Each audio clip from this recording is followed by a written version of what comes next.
I don't care how many tabs you have open. I care what the tabs are. If they're 42 porn tabs, you have a problem. If they're 42 really interesting tabs, go for it. Go to 50. I'm Malcolm Gladwell. As an author and journalist, I do a lot of research. So today I'm here to answer your questions from Twitter. This is Research Support.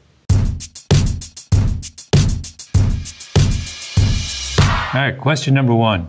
At supersization, how reliable is Wikipedia really? Well, it's not bad.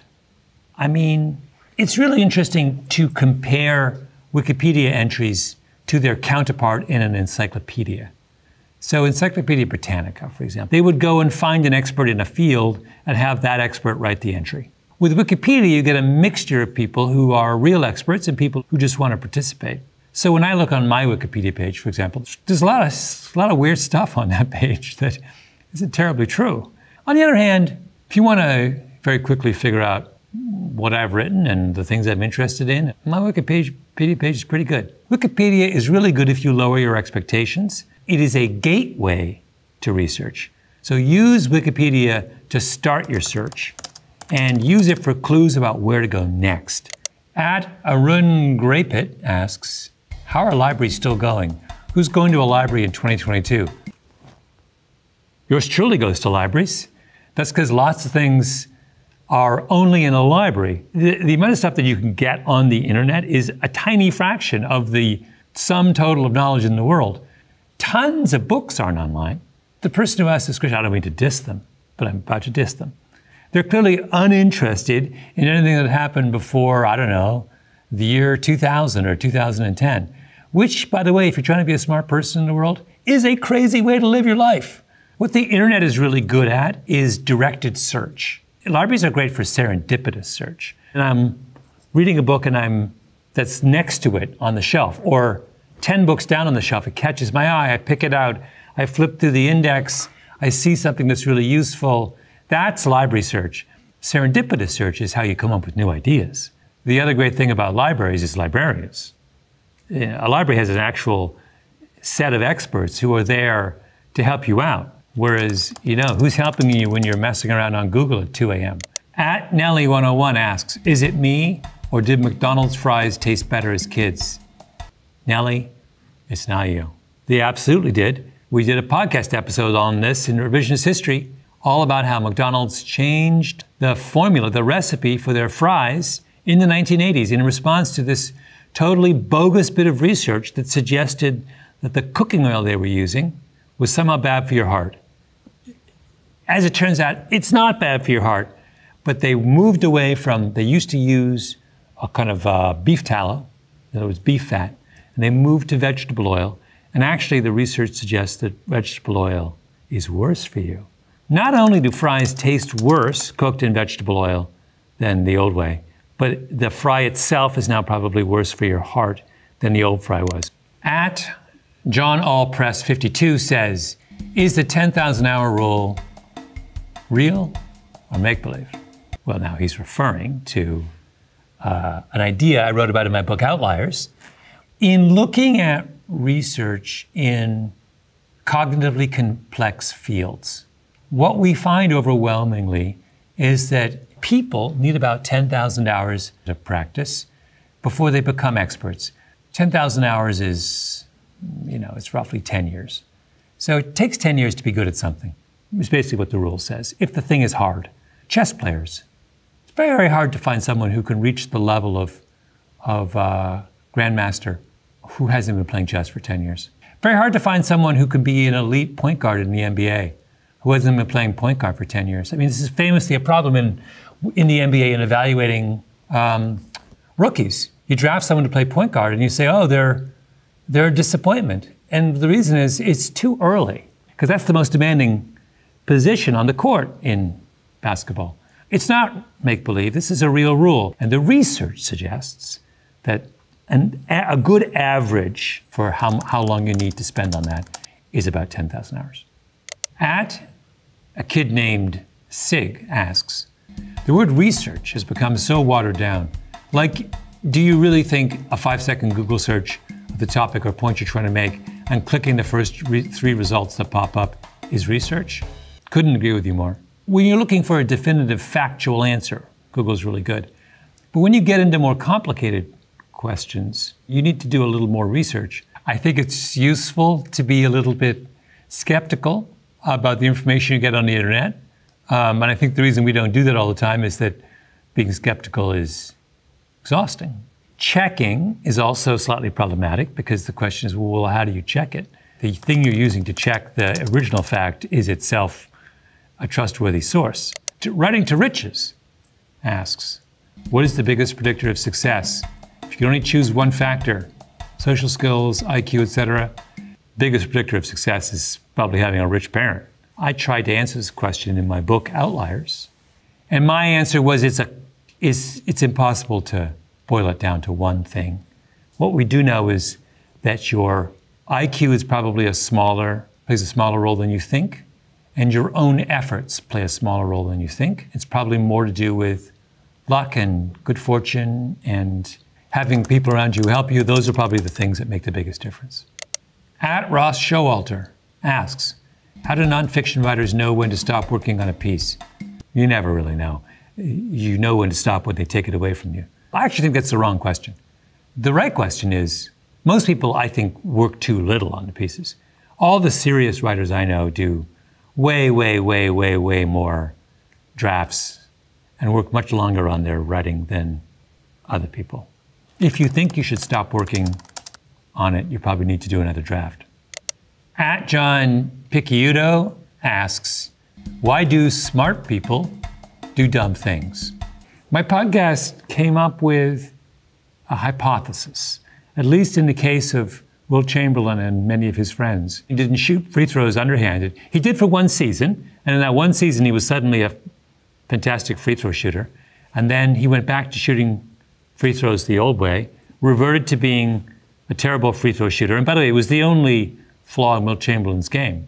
Had he been able to shoot free throws well, he would have been hands down the greatest basketball player of all time.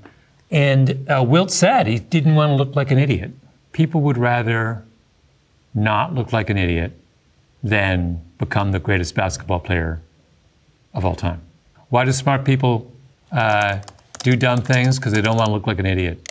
At Alexei Teaches Ing asks, what is bad science exactly? Oh man, there's many different definitions of bad science, but science committed by people who think they know the answer before they start. There's a guy named John Lott who writes about guns and crime. And he's the only person who claims that the more guns you have, the less crime you have. But then you realize that John Lott is like ideologically committed to the Second Amendment, to gun rights, and you really have to ask yourself, is his research honest? The gold standard for figuring out whether something's good or bad is, can it be replicated? So if I do a study that says the experience of New York City over the last 25 years, and I draw the conclusion that more guns equals less crime, can someone else take a look at that same database and reach the same conclusion?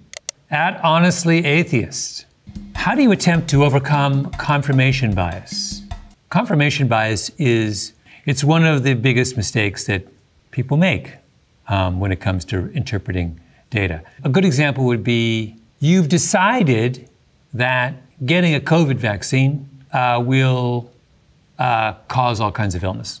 Well, every time you hear a story about somebody who had a bad side effect from getting their COVID shot, you say, see, I told you, this thing's crazy, it's killing us. Now, what you're neglecting is that 99.9999999% of people who get a COVID shot are not only totally fine and healthy, but actually prevent themselves from getting all kinds of diseases.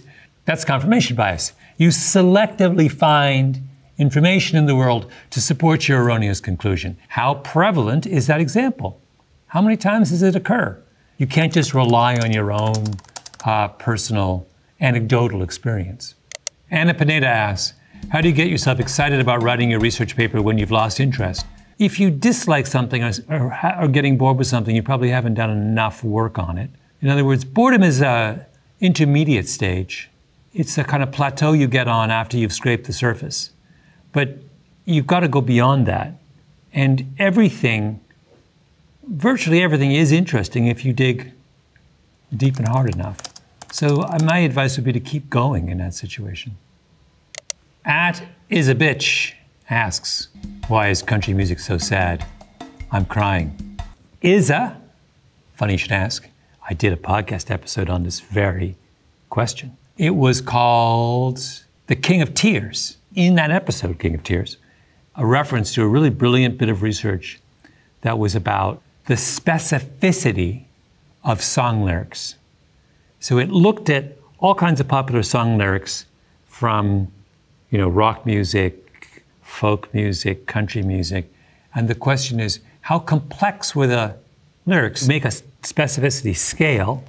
Rock music's on the far end of the non-specific end of the scale, and country music's on the far specific end of the scale.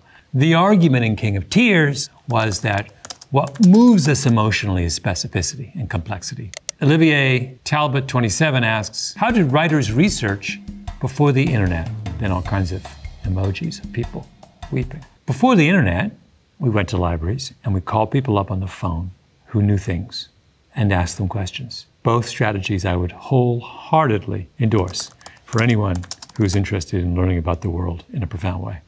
At Antithesis 1 asks, what is an intelligence failure, which is often cited as the cause of unwanted events? Well, the classic intelligence failure would be 9/11. There was a famous study conducted by the Senate in the aftermath of 9/11, which said, look, all the clues were there. Why didn't we pick up on them and prevent 9/11? This is intelligence failure. Let's say we could find 10 pieces of intelligence that pointed directly to what Al-Qaeda was planning on 9/11. They're buried in a mountain of 1 million different data points. It's not an easy matter to find the 10 that matter out of a mountain of 1 million. I would say be suspicious of people who use the term intelligence failure after the fact. At another Panacea asks, has any psychologist been worse for the world than Philip Zimbardo?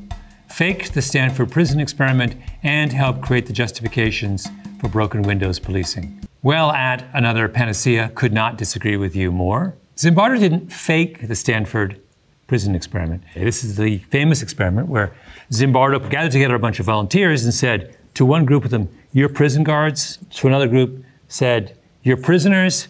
And he ran a simulation over the course of, I think, several days. What he discovers is that the prison guards take it very seriously and end up doing things that they would never ordinarily do. And he was trying to understand why ordinary Germans would have been capable of committing such terrible offenses during the Second World War. The Stanford prison experiment is controversial because it's complicated. Did Zimbardo overstate his case? Did he draw conclusions he shouldn't have? It's not faked. It's just difficult. Second part of your question, broken windows policing, which was an idea that was first put forward by a very brilliant researcher called George Kelling. That idea says that if you tolerate small acts of disorder, large acts of disorder will follow. So it's why in the subway in New York, they realized the first step in cleaning up the subway was in cracking down on people who jump the turnstiles. You crack down on the small act, and what that does is it sends a signal to everybody else. Now, you can take it to extremes, and there's departments that did take it to extremes. But the idea itself is something that has been, I think, verified on many occasions in research. At Doomed Hippo asks, I have a research question. Looking into paranormal stuff and having a hard time. I'm mostly seeing blogs parroting the same people legends say and not getting first-hand reports of hauntings. How do I get to the actual primary sources of these stories? So my aunt would always say that the living room in her house in Jamaica was haunted. Can I verify it? Did I take a picture? Did I write it up in a scientific journal? No, it's just a story we tell in our family. I suspect that's where stories about ghosts are found. They're stories told from one person to another. They're not written up in the literature and searchable on Google. The problem you have at Doomed Hippo is that you're in a pretty kind of squishy area. It's not like there are a ton of scientists at reputable universities who are doing case-controlled studies on paranormal sightings. So the minute you start moving away from the mainstream, you are going to be reliant overwhelmingly on anecdotes. Doing first-hand research yourself is probably the best approach. Finding people who have seen ghosts and bringing a tape recorder and putting it in front of them and asking them about their experience. Shoot me an email. I'll tell you my ghost story. The question is from @NatalieIsBlue, and she asks, why do most wealthy people play golf? This is a reference to a revisionist history episode, which was called A Good Walk Spoiled, in the course of which I talk about a really fascinating study. It's called a natural experiment, when you can find data that's just out in the world. Serious golfers register their rounds of golf on the US, whatever the US Golf Association service is. And so this guy, he's a young, brilliant economist, he had a database that allowed him to predict exactly how much golf CEOs of companies played. There was a correlation between how well your company was doing and how much golf you played. The more golf you played, the worse your company was doing. To answer your question, Natalie, why do most wealthy people play golf? Well, partly because it takes a lot of money to play golf, partly because they have a lot of time on their hands, but also because they're more concerned about their leisure time than running the companies that they're supposed to run. Everyone Cares asks, trying to figure out if it's normal that I have 42 tabs open at once on my laptop, because I'm totally going to read, research, look into this soon. So how many tabs do you have open usually? I don't know, 10 to 15? I actually aggressively close and open just because it stresses me out. I know someone who thinks that a great interview question for somebody is have the subject of the interviewee take out their laptop and show you how many tabs they have open on their browser. And by looking at the things they're interested in, you can get a really good sense of what they're like. So I guess I would say, if there are 42 really interesting tabs about stuff that pops into your head, go for it. Go to 50. @Sprucey1969 asks, is there a word that describes the action of digging out yet more sources to research rather than actually writing, other than procrastination? What you've described are going off on getting lost in tangents, which I don't know if that's a bad thing. If you're enjoying yourself, why not? So those are all the questions for today. I thought there were some great questions. A lot of you clearly have been reading some of my books and listening to some of Revisionist History podcasts. Those of you who haven't, have your work cut out for you. Thanks for watching Research Support.